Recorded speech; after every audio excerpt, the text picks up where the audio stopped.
Okay, Dr. Christine Mooncat Ziemer. Dr. Ziemer is did I say it right? Okay, just want to make sure. Dr. Ziemer is a tenured professor of psychology at Missouri Western State University. They developed original courses for psychology department in transpersonal psychology and psychedelic science, and founded the Psychedelic Educators Network, a global network of academic professors and instructors who teach university courses in psychedelics across various fields. Dr. Ziemer volunteers with the Zendo Project, Fireside Project, and Safe Journey Sanctum organizations to provide psychedelic peer support, and co-founded the Kansas City Psychedelic Integration Circle and the Psychedelic Society of Kansas City. They serve on the board of the Heartland Transpersonal Alliance and is a faculty member of Midwest Psychedelic. Marissa Frazier is a trauma-informed yoga and qigong instructor, exercise physiologist, and personal trainer, herbalist and holistic health coach, advanced combo practitioner, and psychedelic integration specialist. She was a Division I tri-sport athlete and previously coached Drury University's women's triathlon team. Marissa is also passionate about environmental stewardship, serving as the conservation program coordinator and community organizer for the Missouri Sierra Club. She also serves as the chair of events committee for the Psychedelic Society of the Ozarks. Her mission is to shine a light, guiding people towards happier, healthier, and more fulfilled lives, and promote healing for people and the planet. Ian Cook is a certified health and wellness coach, consultant, and tobacco treatment specialist. He is the founder of Alvadine Consulting and the Lawrence Psychedelic Society, and has over 10 years of experience in mental health spaces. Ian coaches with a unique blend of evidence-based practices, lived experience, and holistic methodologies to assist those seeking whole person care, mind, body, spirit. Ian provides preparation and integration support for those engaging with psychedelic medicines, as well as sitting with individuals through experiences. He also partners with service providers, ketamine clinics, to assist in improving client care outcomes, educates on safety and risk reduction, and navigates for mental health communities. Please help me welcome our three panelists. Hello. Hello. It's good to join you. Good to join all three of you. I've been looking forward to this discussion for the community. I think I'd just like to open by asking a few questions to all three of you. How do you define integration in the context of psychedelic work, and why is it so important? Integration, I think of that as how we bridge these psychedelic experiences into our daily lives. It's the process of meaning making, to take these eye-opening experiences, the insights and the downloads and the realizations and reflections that we have, and carry it forth into our lives on the daily basis. So it takes it from this one-time experience and turns it into transformation. So integration is that process of carrying forth these peak experiences, as they call them, and Pass the mic. Hello, everyone. Yeah, a lot of juicy stuff in there. Similarly, too, I think of integration as a process of taking an experience that you had, whether psychedelic or not. I, for example, and to self-disclose, I have bipolar 1.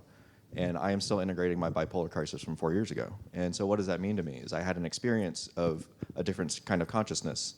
And now I have to go back to work, and I have to mow the lawn, and I have to do the dishes, and I have to do all these things, but in such a way that I can understand what kind of insights have I gotten from a story that was presented to me, similarly to psychedelic experiences or dreams or non-ordinary states of consciousness that we try to make sense of. And then I think of integration also as a translation of that experience, and that can come through poetry, art, music. There's a certain language of expression and feeling, and I think we're all just trying to figure out how to express our experiences. Yeah, wow, it's hard to go last. You've said so many great things. Yeah, I echo all of that as well. I think of the word integrate as to make whole. And, you know, a lot of times we're really focused on the experience and having the experience, and that's like the really exciting part. But as a lot of people would say, like the work begins after that, right? And so maybe you get a message, or you feel something, or you have some insight, but then it's time to, take that, as you said, into your life, and to do the work, and to do the dishes after the ayahuasca, and to really practice that, and make it a part of your life that you can continue to keep that spaciousness of the experience in the everyday mundane, and that love and that expansiveness. And I think, that's really important to do. And there's lots of different ways that can happen, and it can be a really individual thing. And I also think that, having a community of like-minded people that you can work together to create that is also really important as well. If you don't mind, I'm going to actually have you go first on this next one. Dr. Ziemer, what do you do for integration? Yeah, well, it depends on what I'm integrating. Like Ian said, after a conference like this, and I have like just pages of notes, one thing that I like to do is to just, meditate on the experience as a whole. And then I like to just draw or create like a piece of art that represents the big ideas that I'm pulling from that experience. So like at conference, there's all these little bits of information. And then when I can just sit and kind of integrate that, and create kind of a whole picture, that's really helpful for me to then go back and like remember what I'm taking away from that experience. And so art, meditation can be a great way. Body focused things like going out for a run or a walk in the woods is really helpful for me. Taking a bubble bath and journaling. All of these practices that just kind of can help me reflect and pull out the distillation or the tincture from this big experience into what I'm going to carry forward and take with me. So, yeah. Ooh, awesome. To kind of just riff on that too of that tincture. I work a lot in metaphors. I'm a creative writing kind of person. I usually describe myself as a poet first, and so when I integrate, it's through poetry. When I try to make sense of an experience, I try to capture like, what am I feeling right now? What am I thinking right now? Where am I right now? It's I'm trying to crystallize a feeling, an experience. How do you do that? For me, that's poetry, and often also music and art as well. So creative expression is my typical integration process, and creative expression has been with me my whole life. So I grew up with that. I've never been good at math or science. I prefer abstract thought. I need to be able to work with it and be flexible with it. And so that's the system that I was given. And so I'm using my strengths. I'm using something that has naturally been a support system for me. I've had depression since high school. I've had anxiety. And just trying to process my experiences and make sense of things. And sometimes it comes out in poetry. Like I also have part of an integration process for myself is regular exercise. And so with bipolar, I need regular exercise. I need good sleep hygiene. I need to take care of myself. I need to track how I feel. So also integration. I write these things down because it's a record of where I was at a certain time. And then I can look at this whole arc of this book. Recently, I was going through 4 years of journals. And so 4 years of work in the psychedelic space. Where have I come? What have I learned? What's this process? And so this integration it's an ongoing process. It's iterative. It stacks on top of each other. And sometimes I have to make way with creative things. Sometimes I have to be a little more tangible and grounded and practical. Well, what do I do in community? How do I actually make these things happen? And so it's become a very spiritual process to me too. Of after work, I'll go swim laps in a pool. And while I'm swimming, I'm breathing. And while I'm breathing, I'm thinking of a future that I want. And sometimes I'm just also trying to clear my mind out because there's also so much going on and there's so much work to do. And sometimes I just need a rest. Also, I've learned that with my bipolar, of my ups and downs. Energy management. All these metaphors for how do I be a person day to day. And so it's become a spiritual process of taking care of my body and myself and expressing and just working all of it through my body. So yeah, alchemical, magical. Yeah, great answers. And I'm really glad I'm sitting next to a fellow swimmer because that is definitely one of my favorites and one of my recommendations. And doing it very mindfully because there is very much that metaphor of going with the flow and moving with grace and not fighting the water, but finding the ease. And there's a lot of metaphor for me that overlaps in that space. Actually, one of my personal favorite integration activities is like sensory deprivation float tanks, and just going there and meditating. But one of the things I look for in my integration activities is regulating my nervous system. And that's preparation and integration. We'll get to preparation, I think, in a little bit. But making your nervous system feel safe and more receptive and calm, because that's where neuroplasticity happens, is whenever you can let go of stress and have that regulated nervous system, that's where things can actually weave and those pathways can truly shift. So those are kind of some of my more personal practices, but I teach Qigong, and that is like an energetic practice, and it's basically moving meditation and energy cultivation. And for me, that is like a psychedelic experience, like microdose. After practicing a while, it's really a deeply profound practice that integrates the psychedelic experience quite well.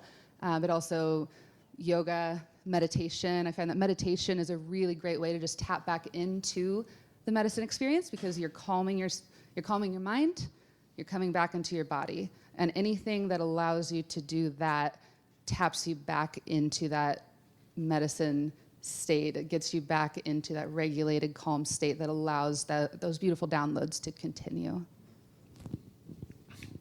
Thank you for that. Yeah. Healing is often spoken about as individual journey. What does healing in community mean to each of you? We can let Ian go first. Yeah, sure. Okay. Okay. Yes. So as a health and wellness coach, I think of things holistically. I think of the big picture. So with individuals, that is your physical health, your emotional health, your mental health, your spiritual health. What are the things that make you healthy and well? How do we address those things first? And once that work has kind of gone and you figured out what your system's like, what your strengths are, what your values are, how do you operate day to day? Like sometimes that's a process. Sometimes it took me almost 30 years to really figure out what works for me. And it took a lot of experimentation and trying and failure and learning to create my own system. And once I did that, I was like, okay, now what? Like I feel like I've gotten to a recovered state, and so I like to think of recovery from substance use, sobriety. I've been sober from alcohol for 6 years, but I also think of myself considered from bipolar. I've had a crisis, and thankfully I've only knock on wood, it'll just be the one, because I have a new system to like take care of that and kind of figure that out. And so I got to the point a few years ago where I had worked on myself long enough that I felt like getting out into the world. Like I was in a cave for a while and I had to do that work, but at some point you got to leave the cave and you got to find other people doing this work, and you have to share what you've learned, and that turns into community. So also thinking of things holistically, of the individual is mind, body, spirit, but then it's also community. And so once you have the individual, you have to expand out. And I think we're seeing a natural progression of look how many people are here.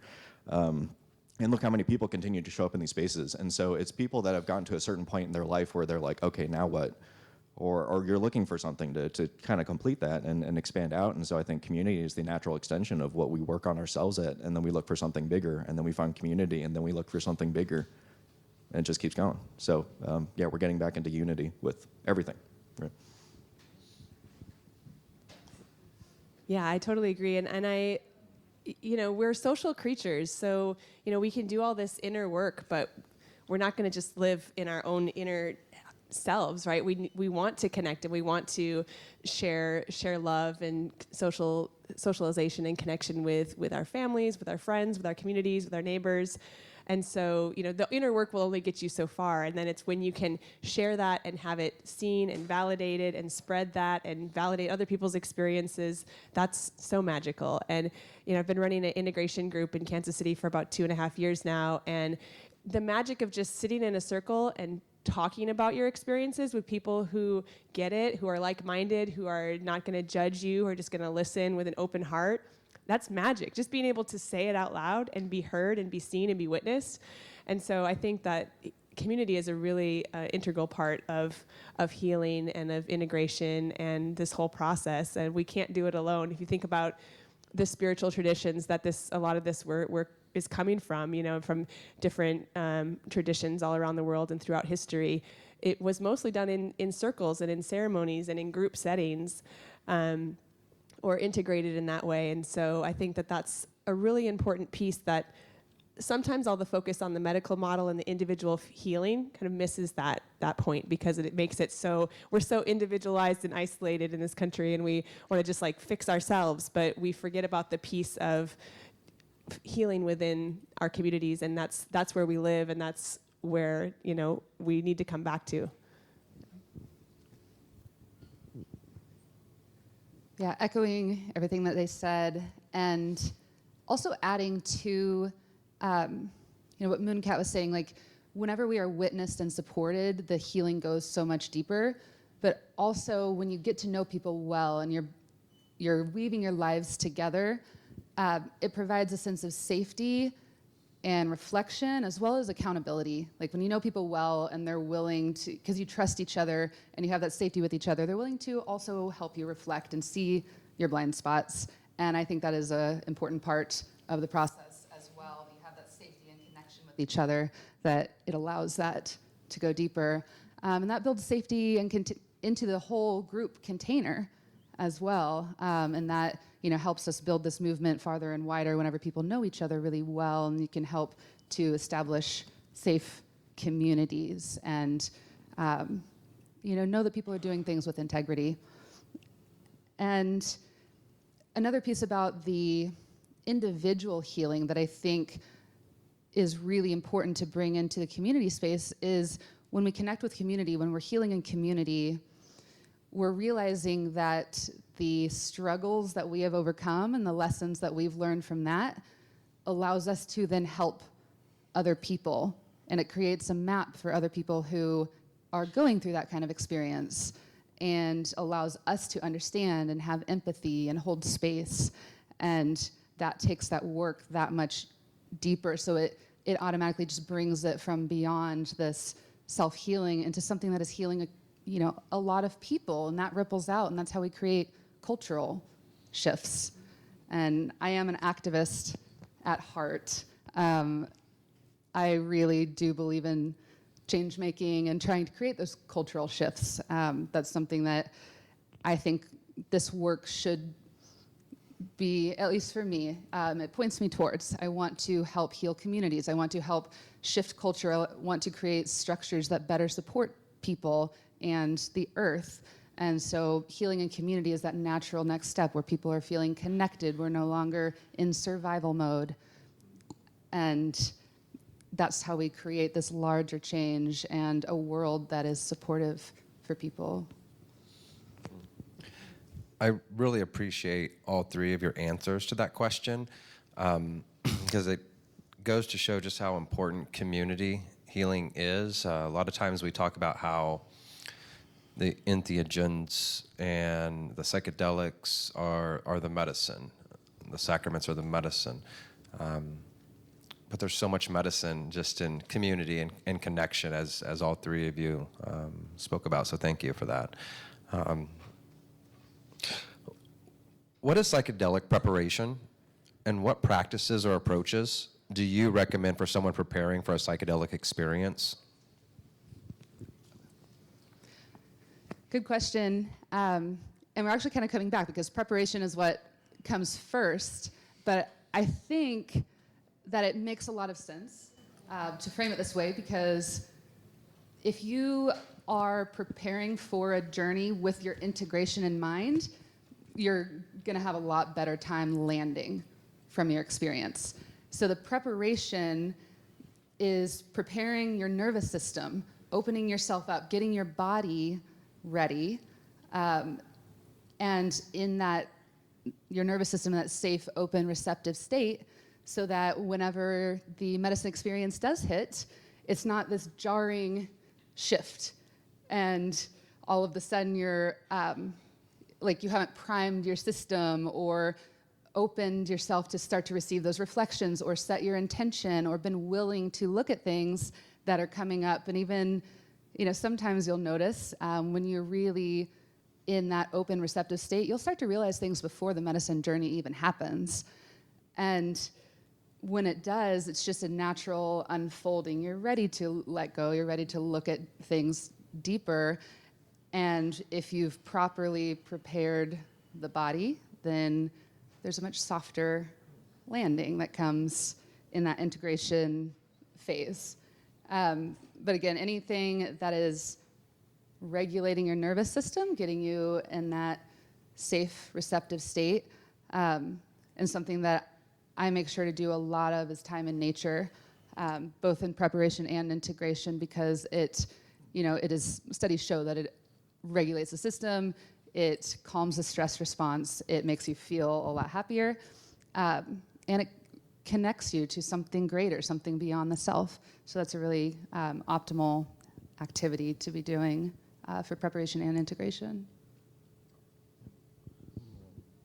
Cool. Yes. Preparation and integration are part. I like to explain it as like a 3-part process of preparation, experience, integration. I also like to think of it as, or I like to explain it to folks of just to give them an idea of it. Of like your experience starts when you first start thinking about it.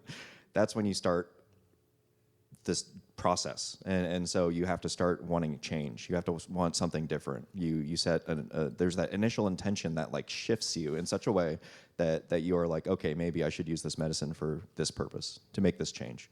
And so preparation is you thinking about it day to day. That's thinking about it for a week or a month or however long it takes you to gain the knowledge, do your research, feel safe and comfortable, because like folks have explained today, of like if you have to feel safe and comfortable to be able to get the most benefit out of it. And so when there's all those other things that are kind of floating out there, then it's hard. I've had trips where I didn't prepare well enough. And so in the middle of the trip, I was like, oh, I need to go grocery shopping, or I need to, it's like just things that I should have taken care of beforehand. And so that is preparation, is making sure that when you are entering into that space that is fluid and open and abstract, that you can just be there and that you don't have to think about like, oh, I should have done this, oh, I should have done that. So when I think of preparation, I think of it as an inventory of where you are right now. It's maybe thinking about the intention that you have and kind of the arc of that. And so we're thinking of like mental preparation as well as the physical and the set and setting and all that as well. But you're really preparing everything about you to engage in this thing. And then yes, it helps with the integration process. If you know of like, okay, after this, I'm gonna take it easy. I'm gonna stay away from digital media. I'm gonna do some journaling. I might read a comic book.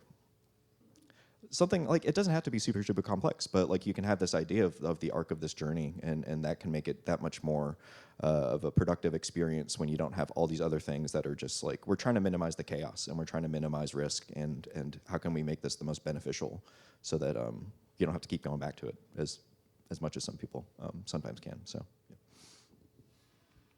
Yeah, great comment so far.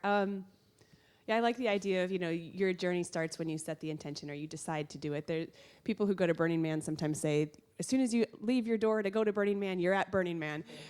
And with that mindset, even on the drive out there from the Midwest, like you're having all these synchronicities and these signs, and it feels like the magic's already happening. And I think that's true with a lot of things. Like if you're open to the magic and the messages and the synchronicities and the gifts from the imaginal world, like they're there, So I think sometimes just having the intention and looking forward to the experience can already start to put you, like you said, in that mindset.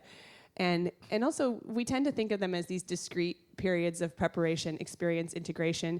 But it is kind of helpful to think of it as just like a long arc of a journey, and it's all connected and it's all related, and you can't really leave any piece out, right? It'll be a much bumpier experience, if you do. And to Ian's point of like taking care of loose ends before you get in the experience, for me, there's like a ritual cleaning of my space. If I'm gonna be experiencing the substance in my house, I wanna make sure it's really clean so I won't be like distracted by clutter or dirt. Although I will say there was one time that I did the dishes while on acid, and it was super fun.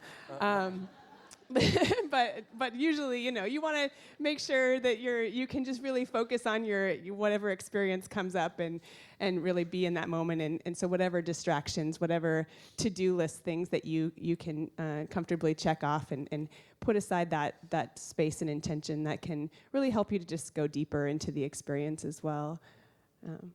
So I think for me, part of preparation is also the practice of cultivating presence, whatever that means. Like we have all these tools in our toolkit that maybe we do throughout our life, whether that's meditation or just focusing on our breath or doing yoga or exercising. So just cultivating that presence so that you can call on that when things get a little bit wild, in the experience, and you want to ground and come back to your body. If you have a practice of, yoga, meditation, breath work, journaling, art, whatever that is, that's something that you're cultivating before the practice, and then you can kind of call on that as an ally while you're in that space, and that can be really grounding and helpful as well. Really good answers, by the way. So I want to thank all three of you so far, providing so much just wisdom and advice around this so far. So thank you. I want to jump into some individual questions here. Let's start with you, Marissa. From a somatic and embodied healing perspective here, many people overlook the body when they think of integration. How does movement or somatic practices support lasting transformation? Thank you for the question. It is literally what my whole life is designed around, is integrating back into the body and optimizing our vessel to carry forth this higher wisdom into the world. And it's not just a vessel, but our body is also a teacher. And it stores memory and wisdom and trauma and previous experiences and energy. And coming back into the body, there's so much, because it's the gateway to our nervous system. And there's so many practices that we can do to become more whole within ourselves, mind, body, spirit. The more we align those, the truer we live our authentic path. We embody our true selves. And movement anchors the insights that we have from the psychedelic experience into our actual vessel that we are carrying into the world. So you feel the change rather than just think it. And, a theme that's been coming up so much today is this journey from the head into the heart, and living from the heart state, like living from this embodied place. And movement is the gateway, the bridge from the mind, the intellectual thinking, into a way of being, a way of actually existing and carrying ourselves. And it also, it makes this work sustainable. Because it's no longer a mental story, but it's an actual embodied experience that our body knows. We're just carrying it forth. We don't even have to tell ourselves what to do anymore. It just is.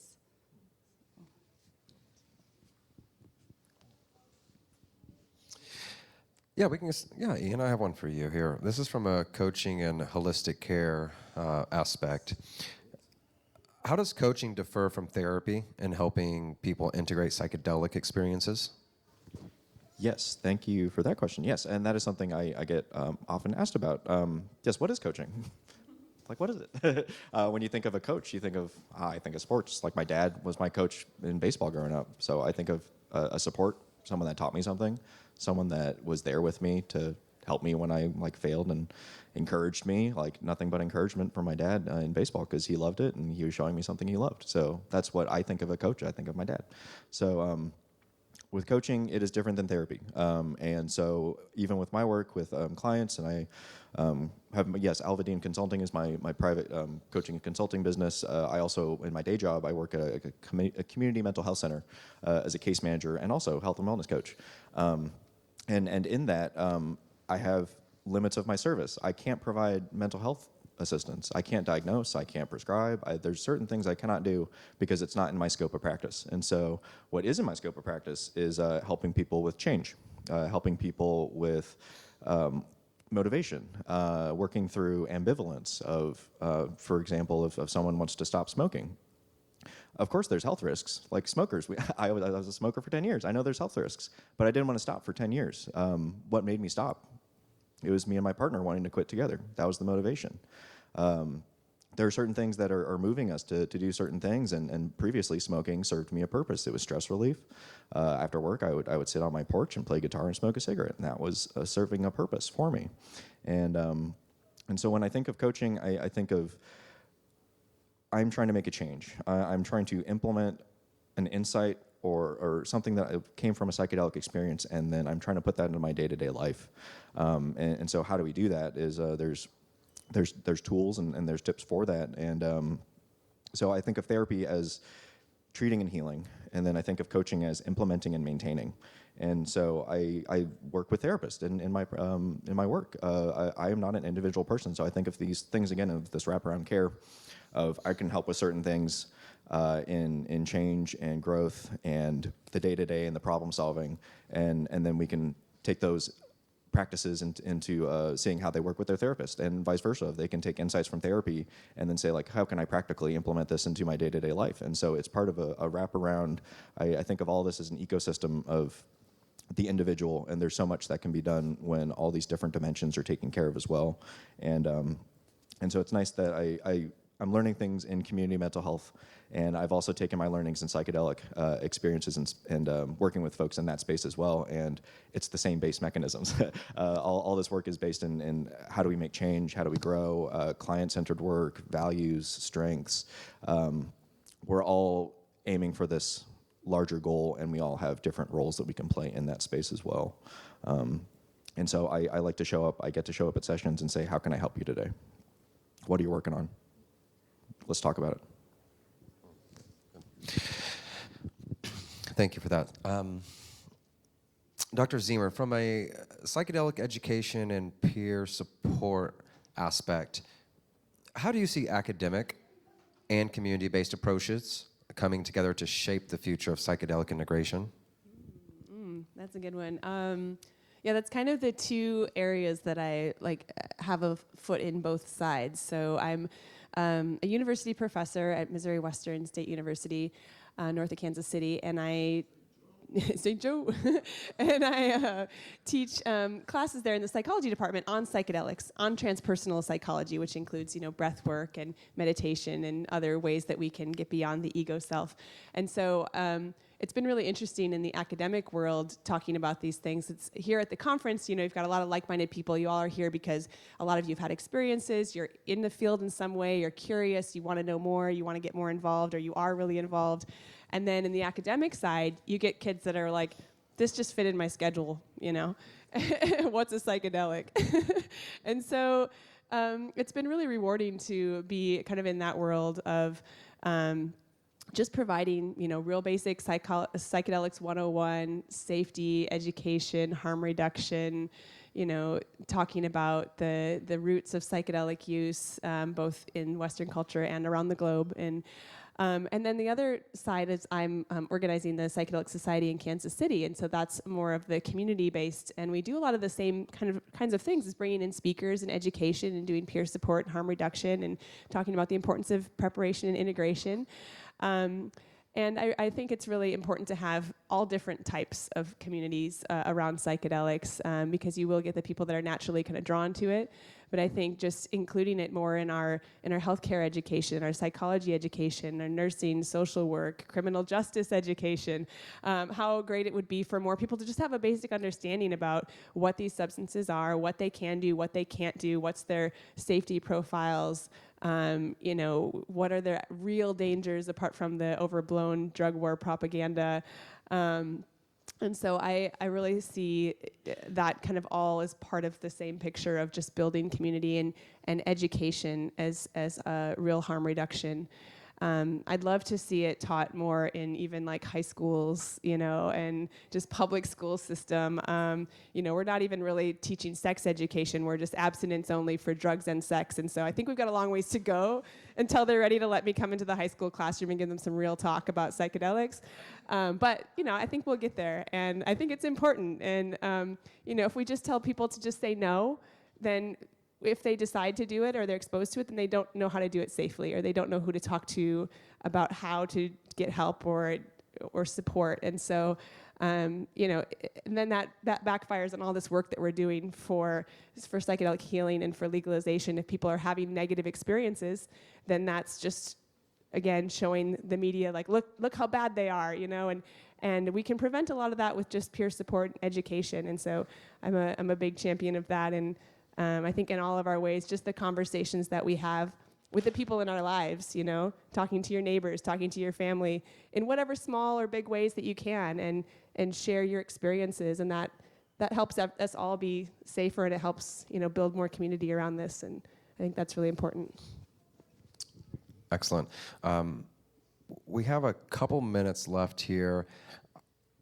Kind of closing reflection here. I'd like to ask each of you to provide an answer to this, knowing we only have a couple minutes left. If you could leave the audience with one practice, insight, or intention for their own journey or healing and integration, what would it be? Oh gosh, no pressure. Ecstatic dance, that's it. I don't know, I find the practice of just moving the body, and ecstatic dance is not any kind of like thing that you have to learn. It's just kind of moving your body and whatever feels good. That feels really great for me personally, to move, to shake out trauma in my hips or my shoulders, and it's joyful. So whether you do that individually or in a group, that's something that I think is fun to explore. Okay, I'm gonna cheat and put some answers inside of my answer. Journaling. I think if you can keep a regular journaling practice, just to get used to checking in with yourself, get used to seeing what you feel like and how you feel and what you're thinking, and that practice will enable you either in psychedelic experiences or shortly after to better capture that experience and process it, so that you can create a record and then do something with it. And then within that, to again implement these things in practical ways. If people want to write this down or take notes. Two very practical things that comes out of motivational interviewing, which is a practice that started in substance use treatments. And so it's how do you change these really, really hard things? And so one is a decisional balance sheet. You make a list of pros and cons of changing. So for example, with drinking, pros and cons of not drinking, of stopping that, and then the pros and cons of staying drinking. So you have the pros and cons of change, the pros and cons of not changing. You see, you're trying to increase the pros of changing, you're trying to decrease the cons, and you're trying to pick what matters most from these lists. That is what you care about. That's why we're back and forth on this fence. That's ambivalence. Like, you want to make a change, but there's so many things that's preventing you from doing it. You have to get it down, look at it, process it, and then once you kind of have that idea of change, confidence ruler and importance ruler, that's the second tool. And so you look at this on a scale of 1 to 10. How important is this change to you? Why is it not lower? Advocate for yourself. Why is this more important than not? And then you have a confidence ruler. How confident are you that this change will occur? And how can you bump that up? How can you increase your confidence? What would enable you to do this the most? And that's how you're thinking about your support, your friends, your family, your daily practice. How can you make this change? And so those are two very practical things. Again, decisional balance sheet, confidence and importance ruler. Get yourself down on paper. This is a dialogue with yourself. Like, you're working with yourself to try to figure these things out, and a journal can help you with that. And then you can take those things to your therapist or your coach or your friends or your family and say, hey, I'm working on some things. Can we talk about some real life shit? Some epic journaling. I would say, as an act of self-love, not as a have to, but as an act of self-devotion, pick one practice that connects you to your body. So whether that's breath work or meditation or time in nature, let that be your anchor, and come at it from a place of, I'm doing this for myself, to give back to myself, rather than like it's on the checklist and I have to do it. But the act of self-love, self-devotion, and connecting with the body, it's like, we're connecting with our body, sure, to carry the medicine work through, but also just so you feel better. You just want to learn the wisdom of what the body's saying so you can heal and just feel good and, just live a happier life, not be distracted, by the body making complaints, but we don't know how to listen. So that would be my reflection, and also just trusting the cycles. Healing is not linear, so just trusting the natural unfolding, just as the garden grows. It's there's many stages to the process. Well said. Very well said. Running a little late on time here, but that's okay. I still want to honor the crowd here. So, do we have any questions for our panelists? Any questions at all? Okay. Yes, Sean. You guys are all organizationally involved. What would you like to see as a bigger organization? Okay. Yes. So, yes, as we said, the individual turns into community. So I was looking for community. I couldn't find one in Kansas, so I started the Lawrence Psychedelic Society. I started that 2.5 years ago. Amorphous blob of a thing. We're just people kind of meeting. But that has grown into now a nonprofit. So we are officially a nonprofit now. Come swing by. You can scan a QR code if you want to donate to us. We need a website, so please help us pay for things. But that only happened because I had somebody show up, Sean, funny enough. He was at a conference in Arkansas with us, and we were talking about things. And I said as much as we're amorphous back then.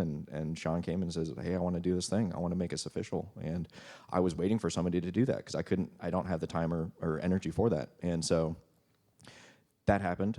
We were at a conference in Arkansas where we met these wonderful folks, all of our friends that are here now of like, this is a larger community. So I started as one person. It turned into a society. I was connecting with people in Kansas City and Missouri. That's how I met folks like Sean. And now we've connected with folks in Arkansas and Missouri and Kansas and Oklahoma, and now we are a larger network. And so, like I said earlier, of like you start as one thing, and then we grow, and like we're exponentially we're just growing and increasing from there. So, yeah, wild stuff. Yeah, and another thing, Ian and I are also part of the Global Psychedelic Society. I think you guys are too. So yeah, I mean, it's cool to see like we've got all these little networks and these little communities, and then they're connected like here in the Midwest and in the Missouri, and then we can go to the United States, and then the whole world. And so we can talk to people who are doing this, you know, in Mexico and in Europe and in South America. And I think just the more we all connect with people locally and around the world, and people who are similar to us and people that are very, very different from us. I think there's a lot of healing in that, and it just helps the whole movement grow, and it, you know, helps us feel less isolated and polarized when we can see that maybe we have a lot of differences, but we can connect on some really important things. And I think that's, you know, it just is a healing and human part of all of this. We do have one more question, so yeah, Marissa, that's fine. If you would like to address this one. I'll say something really quick. My vision is weaving the mycelial network, building the power, building the momentum. So. Beautiful. Everyone, please help me give them a huge applause.